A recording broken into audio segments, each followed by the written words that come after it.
welcome to We Never Met, the podcast where I have interesting strangers on every single week. Today we have Steve Slagg. How you doing? Good.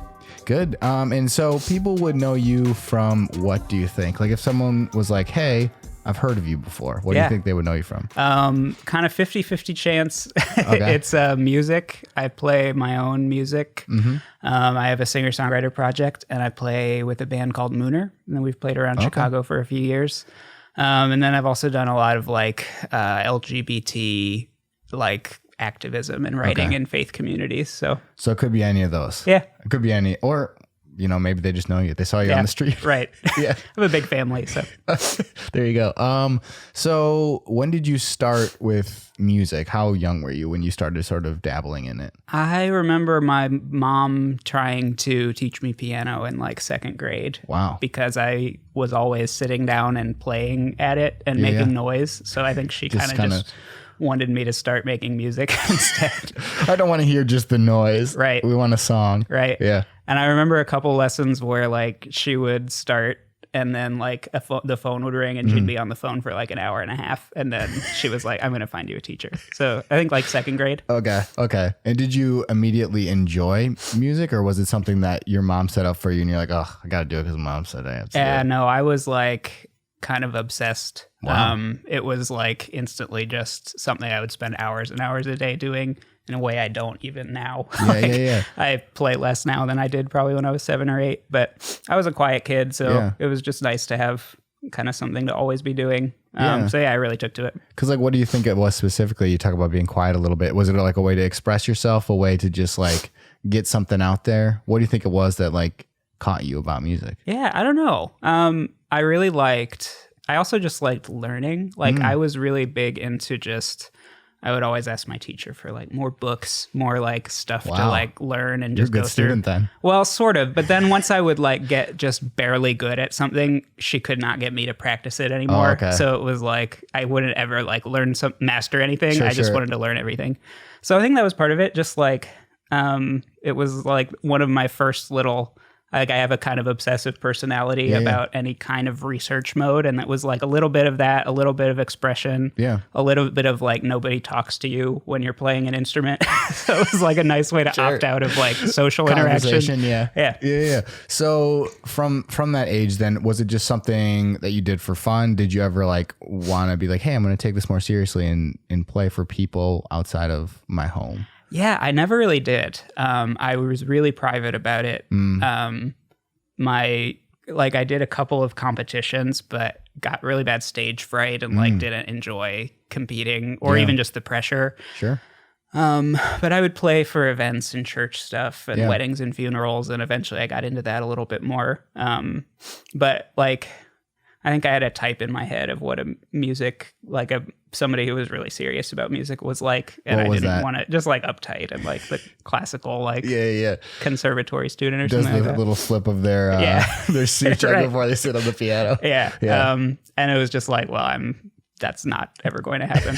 Did you go to school for music or did you go to school for something else? I went to a school that had a conservatory. And even with that, I was like, okay, I'm going to feel it out. I'm not going to like. And then as soon as I took like one class, it was like, I can't handle this. What was it about? Was it like just like too serious? I think so. Yeah. Some of it was social, just like there's like a little bit more of a competitive edge. Yeah. And like people had worked really hard to get there. Mm-hmm. And like, I remember I had a piano studio class. Yeah. I just got assigned to a piano teacher because I wanted to take lessons. And I thought he was the best thing in the world. We had one lesson and I was like, this is amazing. And then we had a studio class. And as soon as the teacher left, everyone was whispering and like, it became really clear that we were in the lowest tier studio class and they were all trying to get out of it and being like, how do we get a better teacher? And I was like, I fucking hate that. This is the worst. I'm so done. So yeah, just that kind of thing. So what did you end up going for then? I did an interdisciplinary arts undergrad major. So there was some music and English writing and sorry, this was like 10 years ago, so I'm trying to remember, and theology. Kind of combined for a like songwriting creative project. Yeah. Like, do you remember way back? So when did you start like making your own? Because I know there's a certain transition of like copying and sort of playing music and learning it, and then like transitioning to writing stuff. Yeah, it was in college. Okay. And it's still kind of surprising to me that I started writing songs. Like, I don't remember ever thinking I would like to start writing songs. But I listened to a lot of music. I had listened to singer-songwriter music throughout high school and just kind of I became like a music nerd the way you do in high school. Yeah. And so I think it just was enough of my language that like I just would, honestly, it was because I was taking, I think, piano lessons, and I would procrastinate the practicing I was supposed to actually be doing by writing my own stuff. And then I liked it enough that I sort of designed the interdisciplinary major around it so that I could do a project. Yeah. The school had a recording studio, and if I had a capstone project I was working on, I could use it for free. So, nice. So yeah, my first album was a senior project for college. Okay. Wow. And so without any specific like formal training, how did you feel about like the songwriting process and like learning how to construct a song? Was it fairly easy for you? Was it difficult? It was interesting. I think I understand now, having played music a lot longer. I understand more about theory and how songwriting works than I did. Like, my piano language was all classical. Like, I wouldn't sit down and learn like a Beatles song. And even when I did, it was like the extremely simple songs I would have so much trouble with because it was just like I didn't understand how to just go from like one chord to another. Yeah. So it was a lot of like weird problem solving of trying to take the way I knew how to play piano and just like fit music and melodies to it. But in a way, it was kind of cool too to just sort of stumble around in the dark and figure stuff out. Because I'm sure now it's a lot more concrete for you. Like, you understand more, after doing so many projects. Yeah, I think so. It helps to play with a lot of people because everybody approaches music differently. So I'll play in a band or on a project and somebody doesn't know music at all, and then you'll go somewhere else and they have like scores or like jazz charts or like tabs that they made for guitarists, and they're like, oh shit, I forgot you're a keyboardist. So you have to like learn how to like use all of that stuff. And now I can kind of go with anything. But a lot of it was just showing up to something and being like, oh, I don't know how to read this, so I'm just gonna have to stumble around. So from that early project that you recorded in college, you went by the moniker Youngest Son, right? It was the first one, and the first like three. Until the most album recent and a couple mini albums. So why not your name up until now? I've thought about that. I think I just thought at the time I was starting a band. Okay. And I wanted it to have like a band name. It felt weirdly like egotistical. That's the word I was looking for. Yeah, like egotistical to name it after myself. I also always kind of like didn't like the sound of my own name. I think a lot of people feel that way, but I just didn't want to be announced. Well, you hear it so much, I know, so I thought for like a year about a band name, and it was just so hard. And then I eventually came up with Youngest Son and decided I liked it. Why Youngest Son? So the first project was, it got into a lot of stuff about family. I am a youngest son. So it felt like a thing that sounded nice. Because I think with any band name, you want to come up with something that people forget.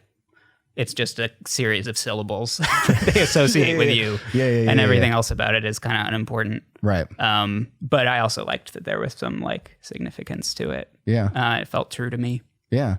Because you talk about, you growing up in a faith community, being queer. How was that difficult growing up in that community? Like, from a young age, did you establish with like your family and your friends, like, this is how I identify? Oh, Lord, no. No? Did you know though at a young age? Yeah, I think I did. But I grew up in rural Missouri. Okay. Sort of conservative faith community. Okay. Not as much as some, like kind of culturally conservative, sort of a politically conservative town, but also in a way that's kind of hard to pin down because that's not entirely true. But it was a small town. Yeah, sure. And it was just, the 90s and the early 2000s. So I didn't feel safe coming out, even though I was pretty early on, like in tune with like, oh, I probably need to. Yeah. And so I was coming out and reckoning with all of that at Wheaton, which was a a conservative evangelical Christian college. Yeah, it's right over here, right in the western suburbs. Yep. Yeah, that's what brought me to Chicago. Oh, okay. So yeah, it's like hard to. You ask if it was hard, and I mean, obviously it was, but like everything is hard. It's like hard to. That's a specific type of hard. Yeah. You know. Yeah. Where it's like it's something that you're struggling with that shouldn't be a thing that people use against you or negative towards, you know, it's just part of who you are. Right. But it's like this whole cultural struggle because you don't know what's going to happen. So it's a different type of hard, I feel like. Like at the time, it was just what I knew. And it was just, you're just kind of taking the situation and reacting to it. Right. Since then, I've looked back and been like, oh, there are so many ways that could have been a lot less hard. Yeah. That it's like I didn't even know to be upset about at the time, just because it was all I knew. Did your friends and family react okay after the whole situation? Was it sort of like, did you build it up more in your mind than it was in reality, or was it actually a hard situation? A little of both. Yeah. I ended up coming out pretty publicly in my college because of a lot of stuff. But it was like, if you are on campus at a Christian college, it's just like there are sometimes flare-ups of like people are just like talking about sexuality, and that was happening at the time I was at Wheaton. So I ended up coming out in a newspaper like interview as a freshman. And so it was like... That's really ballsy, especially as a freshman. I feel like you're just getting in there. Yeah. You don't know that many people. Like I was afraid to say a lot of stuff my freshman year. So that's I don't think I would do that now. Yeah. I like am sometimes like, I don't remember the headspace sure. that led me to do that. Yeah. So in some ways it was easier than like having to have a million and one. Yeah, exactly. It was actually sort of, if you know my personality, like a little cowardly. So it was like, thank the Lord, I don't have to like tell everyone. Yeah, just like the social anxiety of all of that would have been tough. And it was also kind of nice because it let people have their reactions in ways that I never learned about. Like if someone was reacting poorly, they did it in their dorm room. They were talking to their friends. Like, so people probably talk shit about me, but I didn't hear it. Yeah. And so it sort of put me in a public place where a little bit of the like tokenizing effect, where I was suddenly the good gay who was like, I sort of got A-tracked through a lot of, I missed out on a lot of microaggressions and like sure. a lot of the bad shit that some of my friends went through. Was that specifically because it was a more religious school, you think? Yeah, I think so. I mean, I think it was just a weird time to be in college for anyone. But when did you go to school? I was in college 2005 to 2009. Okay. But yeah, meeting friends who didn't have that background, it's like, oh, your college experience was so much different than mine. Yeah. You were able to date. You were able to, you know. Yeah. That because that's a whole, like, I'm sure, slew of other issues. Yeah. You know, once that comes out, especially at a school. So how did you navigate that? How'd you did you still have a good time in school and like enjoy it? I loved it. Yeah. I was in artsy communities. Yeah. I was friends with a lot of musicians and like theater kids, and I did improv, and so I had a really tight community. Yeah. And am fortunately socially oblivious enough in like small community sessions that I was sort of, I think, unaware of the like microscope that is on you when you're different in a community like that. Yeah. And yeah, I mostly just sort of, it was like a kind of an in to certain friendships. Yeah. You know, just like if I would meet another queer person, it was like, oh, we have a lot to talk about. It was just very easy to make friends. Story. Yeah, exactly. Yeah. So yeah, I mean, I don't want to downplay it. Like a lot was really terrible. And there is stuff that like I'm still working through. It was like, this is shit that I wish hadn't happened to me. Right. Or that I saw happen to my friends that influenced me. Right. That was really rough. Yeah.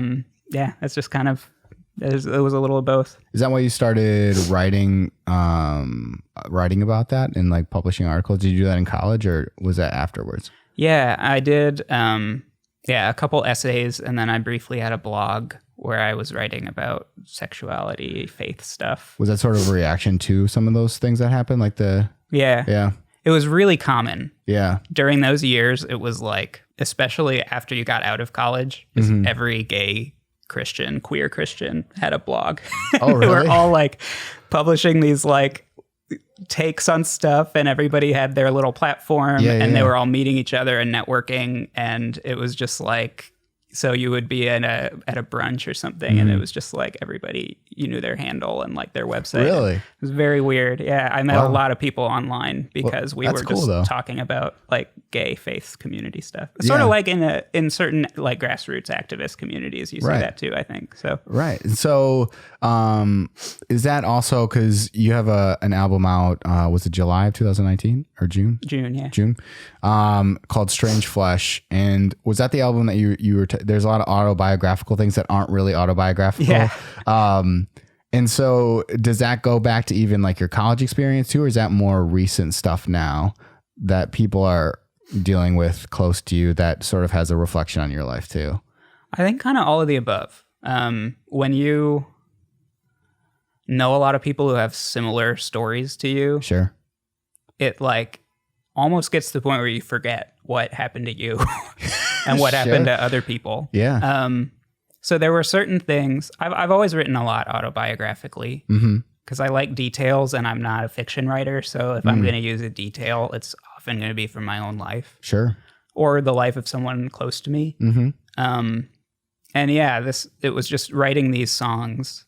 It felt like maybe taking the slightest zoom out to where it wasn't just thinking about me and immediate experiences I've had. Yeah. But like, what about this kind of tight-knit community that I've been a part of, where you're going to hear variations on a lot of similar stories, a lot of similar coming out stories, a lot of similar stories relating to how you relate to your family and your faith community. Yeah. And how can I tell stories that aren't just about me, but that would be true to anybody who had lived these things. Yeah. And so, yeah, I would find there are some songs on the new album that are directly autobiographical, like about a friend or a family member. And then there are a few where it's like, oh yeah, there's pieces of me in there. But then this reminds me of a conversation I had in like 2014 with some random person. Yeah. And yeah, I think it does kind of, it was just like I opened the door to that set of topics, and it was like drawing kind of from my whole experience of just being part of those sorts of communities. Yeah. Is that how you have traditionally always written songs? It's sort of like pieces from your life or pieces from other people's life that you see and sort of expand on that specific idea? Yeah. A lot of it. Not always. Yeah. But I do like to kind of have sort of a topical theme, just to get me going, like to have something to just like be a starting point. Yeah. And yeah, it's like in the past, I've just like completely cannibalized like moments from my family's life to the point where it's almost like, oh, I don't know if I can continue to get away with like putting my grandparents and cousins and parents in songs as directly as I do. Yeah. Do you almost get to the point where you name them, or is it like not that direct? Oh yeah. I've named people in a couple songs. I'm trying to do that less. Yeah. Like it gets a little squeamish. Yeah. I have like usually I'm sharing these songs with people, and I've never had anyone be mad. And if they did, I would pull it. I would stop performing it, and I wouldn't record it. Yeah. But there's still a point where it's like, no, I'm not trying to. I'll play a show to a bunch of strangers at a bar, and it's like, I don't want you. No, I don't. I'm not trying to play this right now. Yeah. And so I've started writing less that way. But, okay. Yeah. Is there a specific like? How would you categorize, I guess, your music? Like, what would you, if you were pitching it to someone and being like, this is my style, this is how I perform or write or whatever, what would you say? I usually say something like sad, weird singer-songwriter. What's the sad, weird part? Well, so like you have your sad singer-songwriters. Yep, I know, yeah. And you have your weird singer-songwriters. Yeah. So I guess, there's like just the like Iron and Wine, Sufjan Stevens kind of world. And then if you go back to like the more classic singer-songwriters. Yeah. Your Leonard Cohen and like Paul Simon and all of them. But then there's also kind of the weirder fringe of like acquired tastes. Okay. People with weird voices and like weird approaches. And generally, if there's like a cult singer-songwriter, I'm obsessed with them. Okay. And so I feel like I kind of straddle that fringe. But if you're not into either of those, then like it's cool. You might just move on. there's plenty of other ones. Did you do the Spotify Wrapped thing this year? Like, did you see? Oh yeah. Well, so I use Apple Music, but they do like a similar thing. What was the results like of that? I was very surprised. One weird thing for me. So the other band I play in is called Mooner. Yeah. And we've been Mooner since 2011, I think. Okay. But there's another Mooner. They're a like psychedelic band from Indonesia. Oh, wow. They're super good and have gotten really popular. And Spotify like frequently mixes up which Mooner is which. Yeah. And so the Indonesian Mooner has me listed as a similar artist. Oh. So I have a ton of listeners in Indonesia who probably think I maybe play in the other Mooner. Right. This is like your other band. And I don't know if these people are like showing up, listening once, and then going like, screw this. But I don't know. It's maybe consistently. you have to tour in Indonesia. I totally would. Yeah. So as far as like your most recent album, how was that a different experience for you? Because you talked about recording your first one in college, first full length process or album. How was it different now? Did you go to a recording studio? Was it at your house you recorded, or a little of all, of the above? So I worked with two musicians who I've played with for a really long time. Lee Ketch, who plays in Mooner, and his wife Kit Shields, who co-produces every Mooner album. Yeah, and they've basically produced their band's music for a while. And so when I was thinking about how to make this album, I asked them to produce. Yeah. And they'd never produced for someone else other than themselves before. Okay. But they said yes. And they have a home recording rig. Oh, so cool. we did some of the recording there and then some of it at a studio called Foxhall. Where's that? It's in Logan Square. Dorian Gehring was the engineer. Okay. So we did like kind of 50-50 between home recording and there. Were those songs that you had for a while, or did you write them specifically for that project? Yeah, my writing process is pretty slow. Like I revise for years before I decide something is done. So a couple of them were new. A lot of them had been like bouncing around for a long time. When you talk about revising for years, how do you know when it's done then? Because you could presumably do that forever. Yeah. I mean, none of them are ever done. I also will often change songs that I've recorded and just like start playing them differently live. But some of it is just a deadline thing. It's like, I have to freaking finish this. I have to like decide it's done. So that's some of it. Some of it is like leaning on other people and saying like, do you think this is done yet? Yeah. So like you talked about before, like sort of social anxiety and stuff like that. So how is being on stage for you and like performing? It's weird. I like performing. Yeah. I think I feel pretty comfortable on stage. Yeah. I get more nervous about banter than about playing my shows. Like the in-between stuff, what you're going to say. Right. Yeah. And actually, even more than that, I'm nervous about like, you have to like check in with the sound guy and introduce yourself. You should meet the people in the other bands so you don't come off as a dick. Yeah. And it's just like... That's the worst part. You got to remember who's who. If you call someone the wrong name, it's like, that stuff stresses me out so much. Yeah. So is there a specific instance where you tried to do some banter and it just didn't go over well, or you just got really nervous, or is it just always a fear?